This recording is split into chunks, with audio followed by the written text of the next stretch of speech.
сол үшін осындай нәрсе берілген. Мысалы мындай тема болуы мүмкін. Давайте тағы текст. Тағы текст келмейміз. Мысалы бізде сәлемде не болып тұруы мүмкін? Класс болуы мүмкін. Тура сондай текст деген класс болуы мүмкін. Қарайық. Вот мына жерде мынау белгіленіп тұр. Сақанып кеттім. Қай жерде қателік кетті. Ана жерде вот. Мысалы осылай жазылып тұрады. Нетеміз, ана жетеміз, сәлем бірдей болып кетті, мынау бірдей болып кетті да. А бізге хотя бы біреу ғана керек. Но текст деген бізге керек та. И ол үшін мына жерде мысалы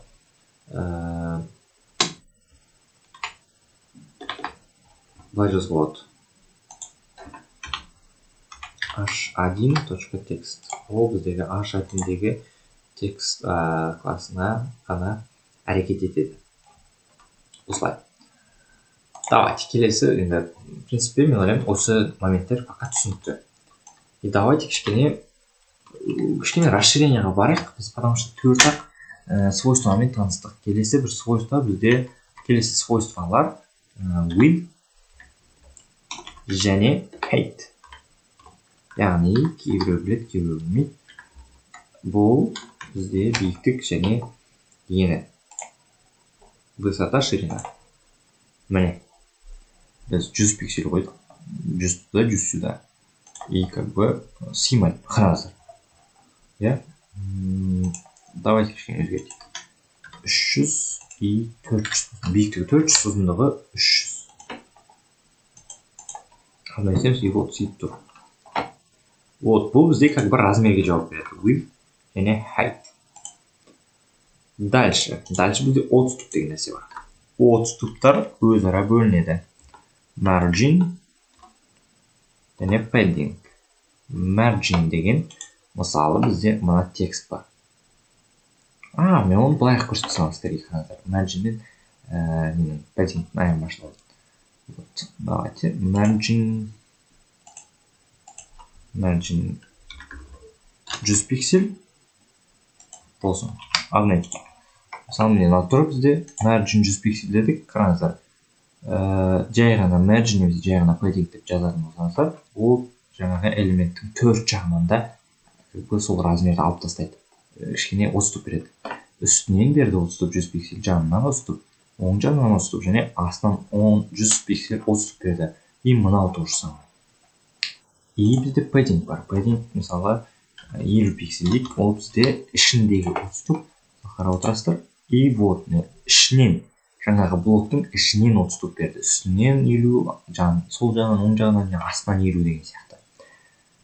И вот, мына жерде мысалы бізге всегда енді как бы төрт жағында керек болмайды. Мысалы, давайте қайтарайық артқа. 100 бен 50 алып тастайық. Мысалы, мына жерде қараймыз, мысалы, мынау сол жаққа үстіне тақалып тұр. И бізге жай ғана үстінен ғана ішкі отступ беру керек. Ол үшін бізде, кстати, margin болсын, padding болсын, оны төрт жағынан да беру болады. Мысалы, padding top бар, padding bottom, padding left және padding right бар. Бұл не десеңіздер, padding top үстіңгі отступ, bottom астыңғы, left сол жақ, right оң жақ. И бізге үсті керек та, үстінен 20 пиксель қояйық, кішірек. Көзмөлшерін есептеп, міне үстінен 20 болды. И бізге сол жағынан керек. И padding left жазамыз. Опа, пикселден ұқпаңыздар. Деттірде. Вот сол жағынан береміз. И кішкене осылай түзеледі. Енді осындай керек нәрселерді осылай жасап отыруға болады. Так, тағы да қандай біз значениялар бар. Осыны тура осыны, кстати, marginмен жасауға болады. Көрсете салайын. Так.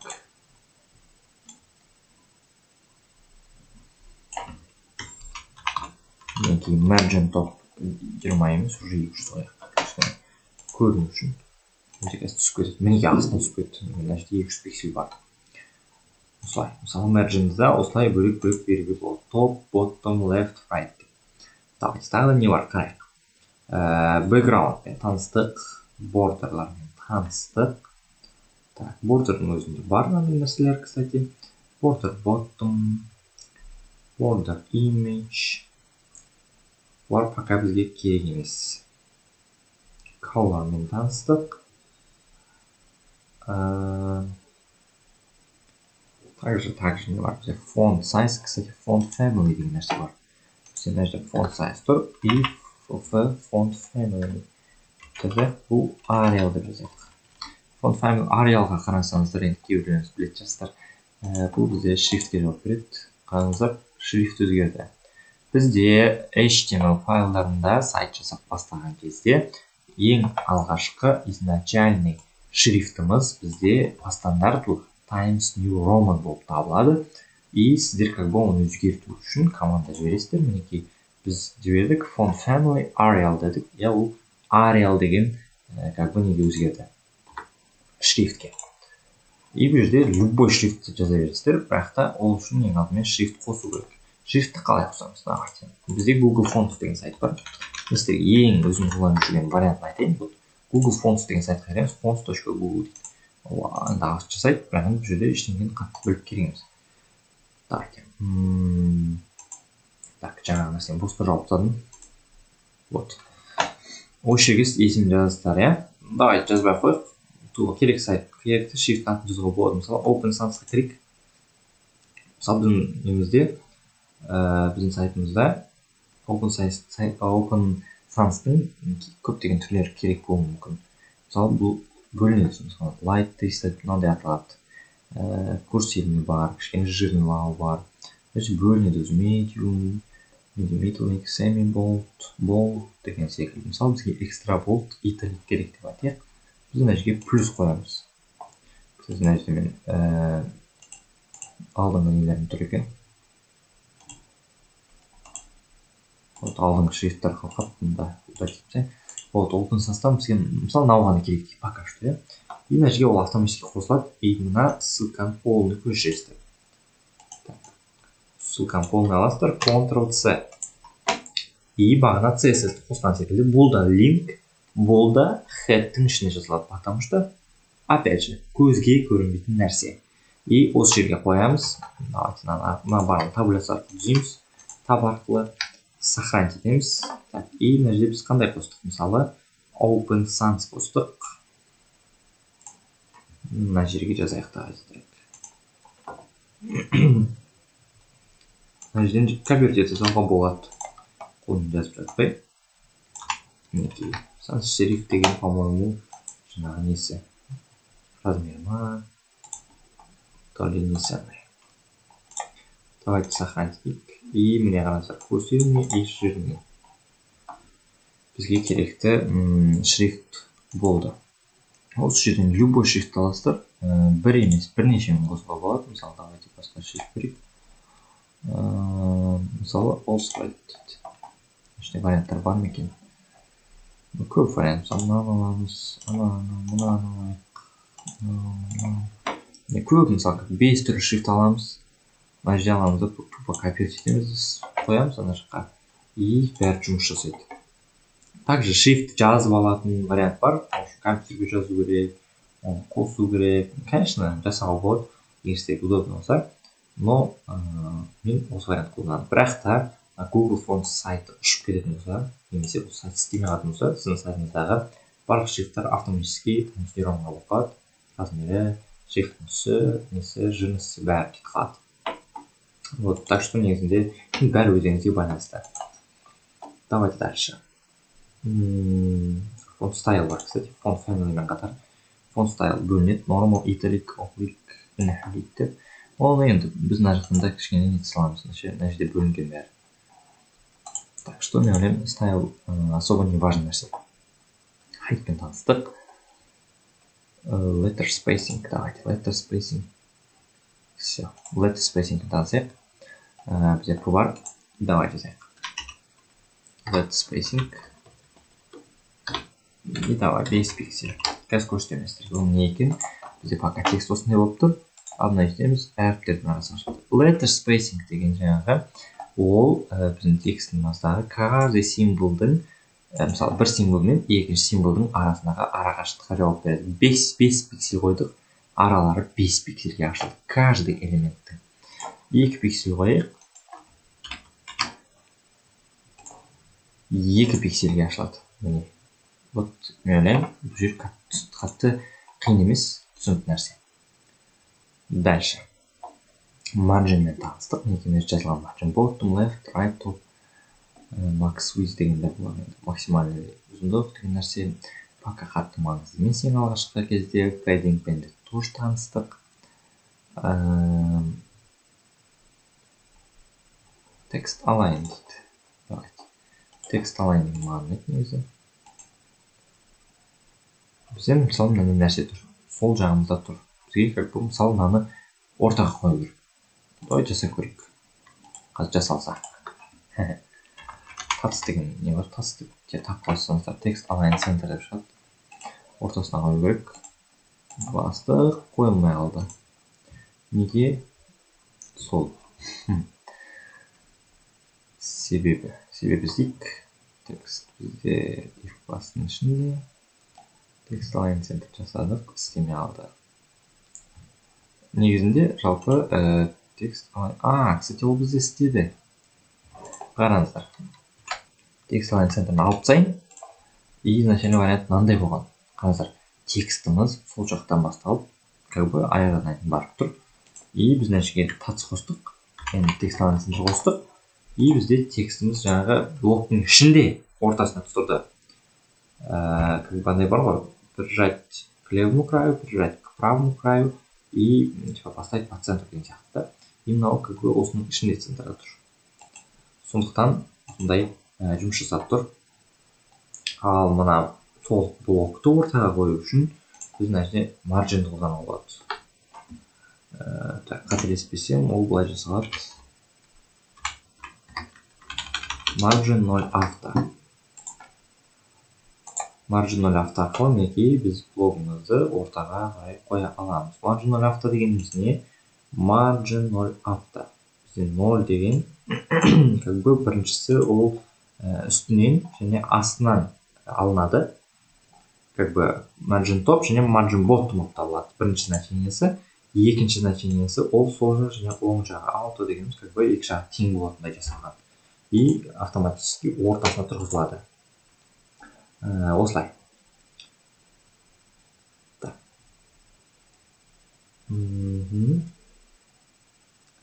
Тағы да қандай нәрсе бар бізде? Принципе, тағы да мен бір нәрсе көрдім және маңызды.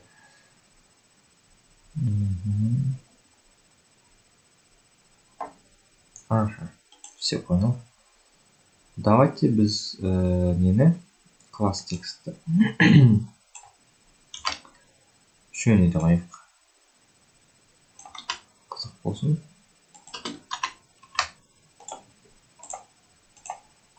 Опа, мне қазір үшеуі тұр былай. Ортасында тұрған пока margin автан алып тастайық.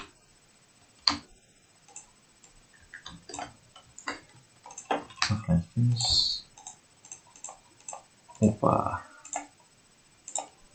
Сохранитеміз, и былай тұр да. Давайте мы кішкене текст размер кішірейтейін. Потому что несіне симай тұр өзінің. 10 пиксель болсын. Потому что размерді разобрать еттік. Өте кішкене деп қойды. Ладно, 15 говорили. Вот 15 как раз. 15 қойдық. И бізде как бы осылай тұр. Так, давайте пока margin алып тастайық. Margin top, right, bottom осында керек нәрселер пока. Пока бізге керек нәрселер тұр осы жерде дайын тұр. И мыналар үшеуі қатар тұр. И как бы бізге мынандай нәрселер болады да кейде. Мысалы бір сайт жасаймыз. Какой-то бір сайт жасаймыз. Мысалы так, давайте бір сайт ашаймыз сізге. freedomformula.ru деген бар. Игорь Вайтенко деген блогер бар. Фитнес-блогер, мотиватор. И соның мысалы сайтында мысалы курсы өзінің. И курстың сайтында мысалы мына жерде астынан нәрсе. Вот қараңыздар. Мысалы жаңағы текстіміз бар. Біздің мынандай нәрсе бар да. Ну как бы осындай нәрседен біз мынандай нәрсе жасаймыз ғой болашақта. И как бы бізге оны былай бірін астына емес, қатар қою керек. Үшеуін қатар қою керек болады. Ол үшін біз мынандай нәрсе жұмыс жасаймыз. Солай жұмыс жасаймыз. Біз каждыйын div қаламыз бірінші. Так, мынау бізде div'та тұр негізі. Біріншісі div'та тұр. Span'ды алып тастайық, мешает. Бізде осылай тұр мысалы. Давайте тупо осылайын да. 3 рет копировать етейін. Каждый div'та тұр бізде. Вот. Каждый div'та. Ештеңе өзгерген жоқ пока. Видеоны жазылып жатыр. И бізге бірінші нәрсе жасаймыз. Бізде display деген не бар? Display деп жазылады. Давайте оны түсіндірейік былай кіріп. Display деген бізде свойство бар. Display'дің ішінде значениенің түрі өте көп. Бізде блок, inline block, inline table. Также бізде display flex деген нәрсе бар. Блок деген бұл элементті блочный көрсетеді. Ал inline устроенный көрсетеді. Inline блок екеуінің кішкене қосындысы болып табылады. Қалғандар көп қолданылмайды. Осы үшеуі болады и блок бізде flex деген нәрсе болады. Көбінесе мына блок біріншісінде обычно тұрады. И біз оны өзгертеміз. Display flex деген нәрсе бар. Так, display flex. Flex. Ну как бы ол фрозен кішкене жұмыстар сағынан көріп, мына нәрсе бар бізде. Justify content space between деген. Осындай екі жол жазамыз. Display flex, justify content space between. Жазамыз. Сохранить етеміз. Бізде пока түкте болмайды. Неге десеңіздер, потому что мынаның үшеуін тағы да бір display div'ке алу керек. И кодты сол жерге жазу керек. Ол үшін жаңа div'імізге жаңа класс береміз. Давайте wrapper болсын. Wrapper деген ағылшыннан аударғанда обертка деп аталады. Как бы біз қаптадық жаңағы үш немізді. И мына екі текст кодымыз, екі жол кодымыз бұл жерде емес, wrapper'дің ішінде болады. И сохранить етеміз. Div'тің осындай керегін үшін түсінесіздер. И мінекей. Как бы біз оларды бір жолға қойдық. Үшеуін бір жолға қоя алдық. Мен сіздерді құттықтаймын, потому что өте жақсы нәтиже. Негізінде осының өзін жасай алу көбінің қолынан келе бермейді. Жалпы мына display деген нәрсе көбінесе элементтердің орнын ауыстыруға қолданылады да. Кейбір нәрселер, мысалы, обычный нәрсе оң жақ шетіне бүйтіп жабысып тұрмай қалады. И сол кезде біз көбінесе осы дисплеймен жұмыс жасаймыз. Блокқа ауыстырамыз, inline блок, flex деген секілді көптеп жұмыс жасауға болады. И как бы осындай нәтижеге жетуге болады. Так, тағы не бар? Біраз нәрсе айтып жатыр негізі. Мына жақта біз класс строки, position деген нәрсе бар. Position деген нәрсе өте маңызды нәрсе тоже. Позициясы бар. Absolute, fixed, relative, static, inherent. Оқылайық. Absolute дегеніміз бұл абсолютное позиционирование.